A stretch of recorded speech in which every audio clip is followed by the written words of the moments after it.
Hey y'all. So today we're going to discuss several topics in the media, what I think intuitively. This is going to be called conscious criticism. All right, so we're going to discuss Wendy Williams, other black women in the media, what's happened, all that good stuff, okay? A follow and like. Okay. Anyway, let's start off with Wendy Williams. Now, if you go on my page a few months back, actually a lot of months back, I made a video about Wendy Williams because she was getting on her show and talking about Britney Spears and how her conservatorship should not be uplifted and this and that. And this is after Kevin left Wendy. So in my head, I'm like, how are you really going to sit here and talk about another woman when you were manipulated, when your health problems were taken advantage of so your finances could be managed by somebody else? How can you say that? And look what has happened. Not only has her money been frozen by Wells Fargo, but Wendy basically has lost her job. And it sucks. But let's get into that. Now, keeping it all the way real, I started watching Wendy Williams last year. I started watching her show regularly. And, it was everything that I expected. But as the year progressed, as the time of her hiatus approached, she was missing words. She was like laid out. She was rude to Norman. She was just out of sorts. And when regular Wendy watchers will agree with me. She was just out of sorts. And I wondered, because I only started watching the show that short time frame. I was like, oh, this must be Wendy somewhat. But as I read the comments on YouTube under her show on her channel, people were saying, something's going on with Wendy. Wendy has changed. And even me as a new watcher, like, I knew Wendy. I really did know her. I knew her history. I know Wendy. I know how she dishes tea. I would watch clips. But I started watching the full show last year. I thought, oh, that may be Wendy. But people were like, she's tripping. But I just don't like this whole thing. My personal opinion, I would like Wendy to get her show back. I want Wendy back, but does she have the capacity for it? And I don't mean the skill, the capacity. She's been working hard so long, living in her car, sleeping in her car before work, getting up early in the morning to get on radio, getting up early in the morning to do this show, taking care of her husband. She's taking care of a lot. And I really feel like this is so sad. Wendy really needs somebody taking care of her. Not people in her pockets, not people kissing her butt. And Kevin was that guy. I mean, he was in her pockets, but he didn't kiss her butt. She needs that right now, because everyone who's coming in Wendy's life, they're trying to either be better than what they thought Kevin was, or they're trying to fix her in some way, get her something she wants, or they're trying to take what she has. Now, again, I started watching the Wendy show last year. I don't know the history of all of her guests. I have a pretty good idea though. But freaking Wendy, I pray she bounces back in a way under God's will. But her friends all coming for her job. I wonder how she feels about that. I truly wonder how she feels about that. Her friends coming for her job.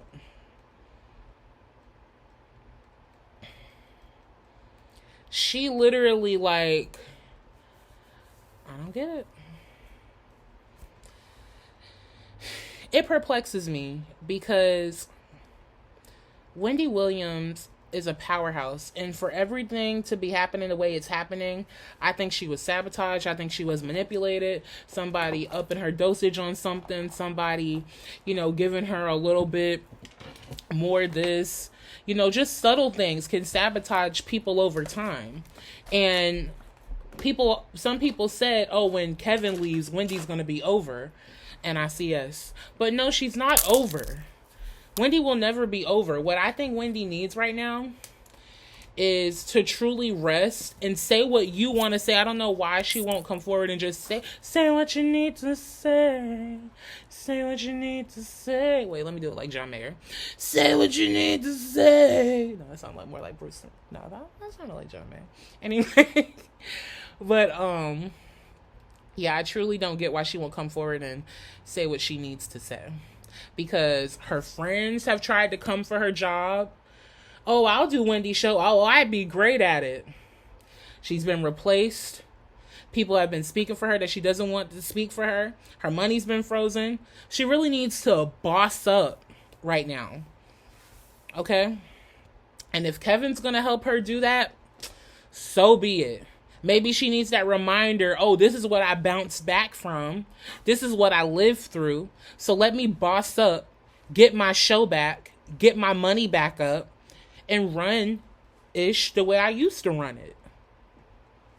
But that's just me.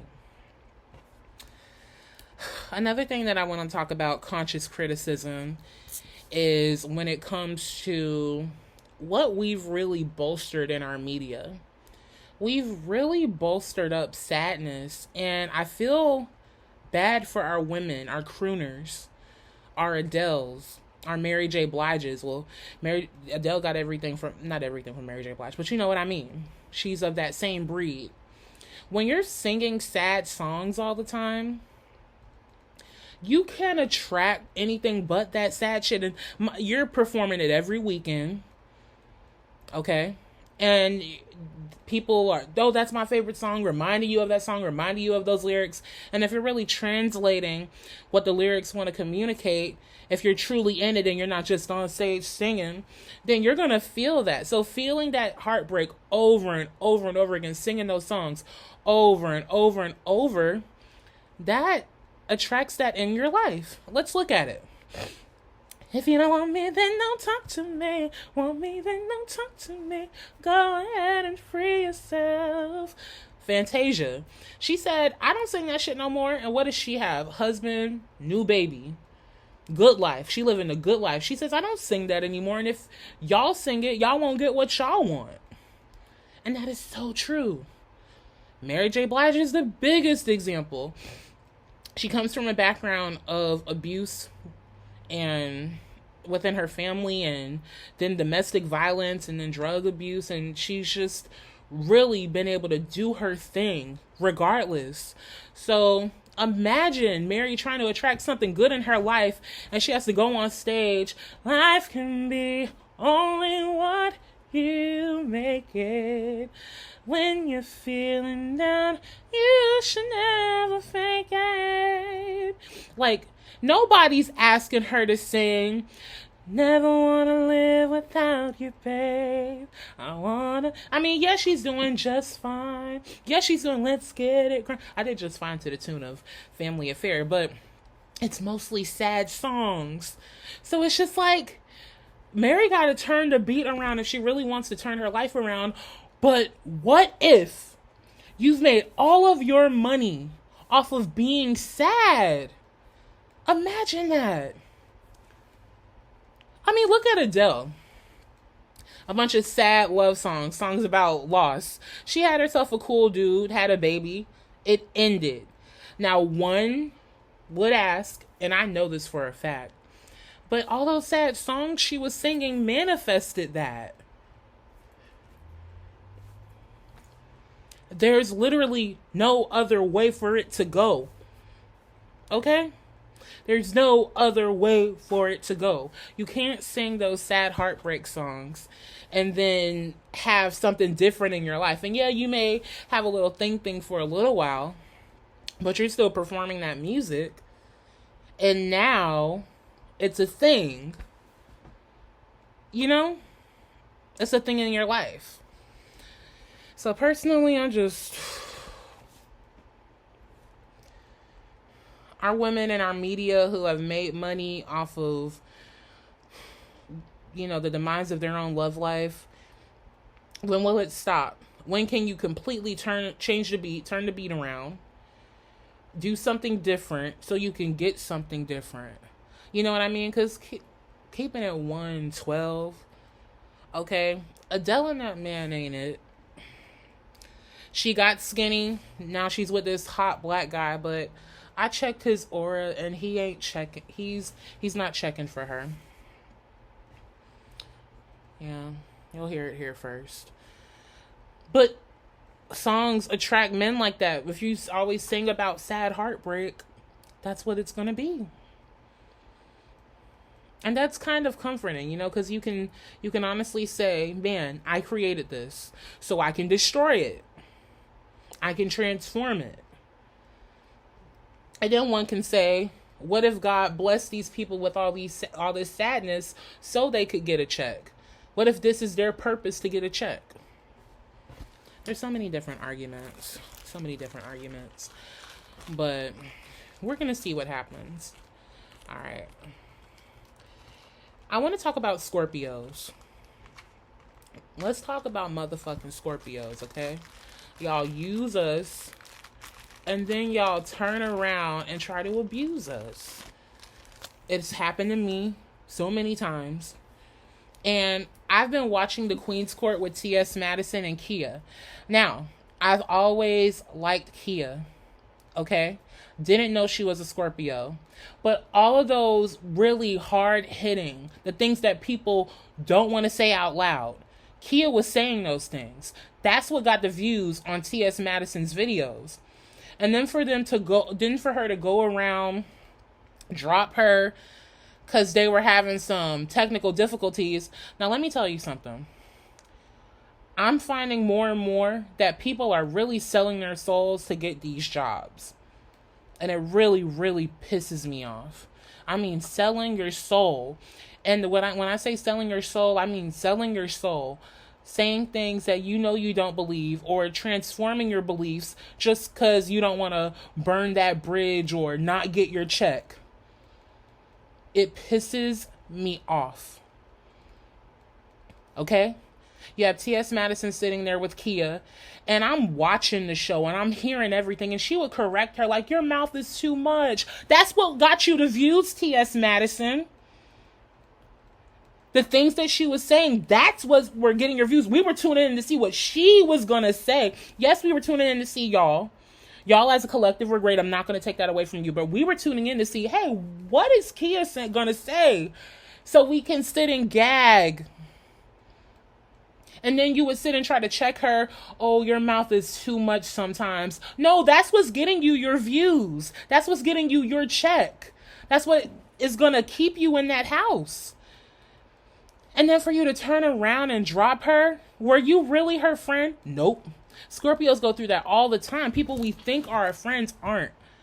Because literally, I'm watching the show and I've picked up on like 3 or 4 different times where T.S. Madison is looking at Kia like, oh, your mouth is too much now. That's too much now. And Kia never did that to T.S. Madison.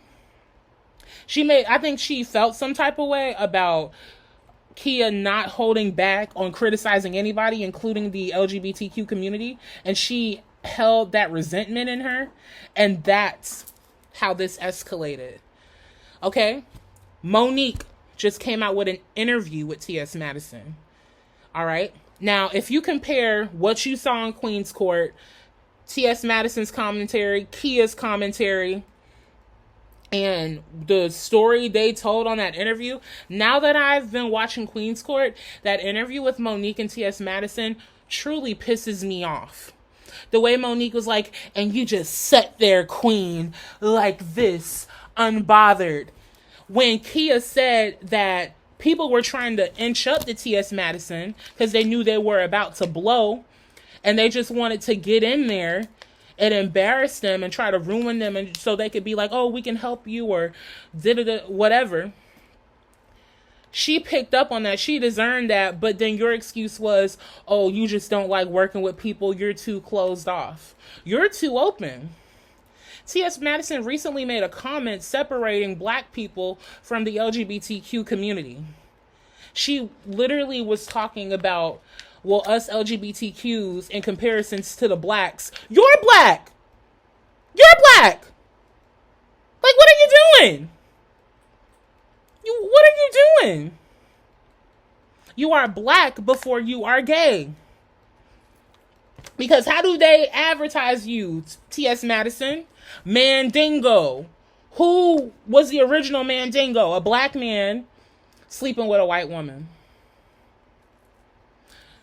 So that's what I mean when it's selling your soul. When they were doing Queen's Court those years ago, she would tell Kia occasionally, oh, your mouth is too much. That's too much. That too much was getting you your views and your money, though. Your monetization on YouTube, though.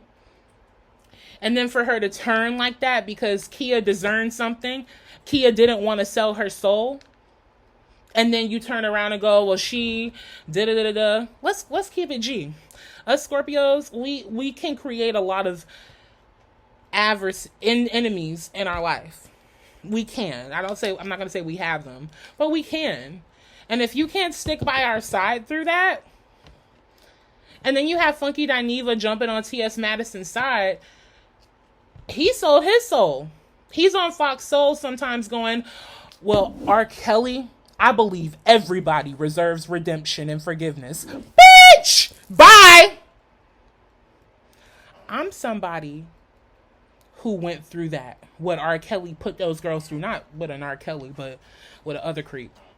But how can you sit and say that? Everyone reserves forgiveness and redemption. You don't get no redemption, bitch, when you're grooming girl after girl after girl after girl after girl after girl after girl after girl after girl after girl after girl after girl after girl after girl after girl after girl after girl after girl after girl, bringing them in your home, locking them up, mentally warping them into being your sex slave. And then when they turn 20 or get hairs on their genitals, they're gross and you get a new one. No one like that reserves fucking redemption. And then the whole vaccination thing. Science. It's science. Okay, so he's a part of the LGBTQ community, but I know you're pro-LGBTQ. And you believe in science, right? Because it's science that has allowed man to figure out how to turn one genital into the next gender's genital. Science. If you believe in science so much, how can you sit there and support things that don't support your own views? Like, he's pro-vaccination, but you need that to get your check. I get it. People need their checks. I get it. But selling your soul, you know what I mean? And it's just about how you do things. You're pro-vax because you want to keep your check. You're pro R. Kelly because you know that there are other pedophiles who are in high up positions and you don't want to ruin your job. Like T.S. Madison, she would step away from Kia on the screen when she wouldn't want to talk about certain people. If you're really loyal and riding for me and you're in your whatever, your partner sitting there talking trash about me, I know that that's not what you're about because I know your soul and your spirit. But for you to step away from the screen as if she was saying stuff when she was really just reporting the news, that just showed that you were against her. You don't have to be against somebody to be for somebody. Oh, I might work with Beyonce one day. Let me get up from my leather desk chair and step away while Kaya is talking about her. You know what I mean? I hope I'm saying her name right. I'm not going to say her name again. I can listen. In a roasting session, I was raised by an Aquarius. Roasting is like runs through my bloodstream, so it's just like whatever. But anyway, just stay T.S. Madison, Funky Dineva. It's all let me not say this so I can get my check. T.S. Madison, she was talking about Beyonce, and nobody can talk bad about Beyonce. I love Beyonce. You're not about to talk bad about Beyonce. That's our queen. But It's just the way you make it look is so kiss assy, try hardy. I might work with Beyonce one day. Let me get up from my leather chair and walk away while she's talking about her so I can show respect and solidarity. Because she might tap me on the shoulder one day. She might want a deal or partnership with me one day. I don't want to burn that bridge. I detest that. I detest that mindset state. I detest people like that. Because you have sold your truth for a check. And you're empty inside. You know what I mean? And then in T.S. Madison's interview with Monique, she wouldn't even mention her name, Kaya's name. You know what I mean? Wouldn't even mention Kaya's name, but Monique did. Because Monique knows what it's like to be blackballed and placed as the scapegoat when they've done nothing wrong. Kia didn't want to sell her soul. That's why y'all broke up. You sold out. Now you're working for Fox Soul. That's not a win if you had to sell out to get it. It's not a win if you had to sell out to get it. I'm going to do like Dr. Umar. It is not a win if you had to sell out to get it. It is not a win if you had to sell out to get it. It is not a win if you had to sell out to get it. You know?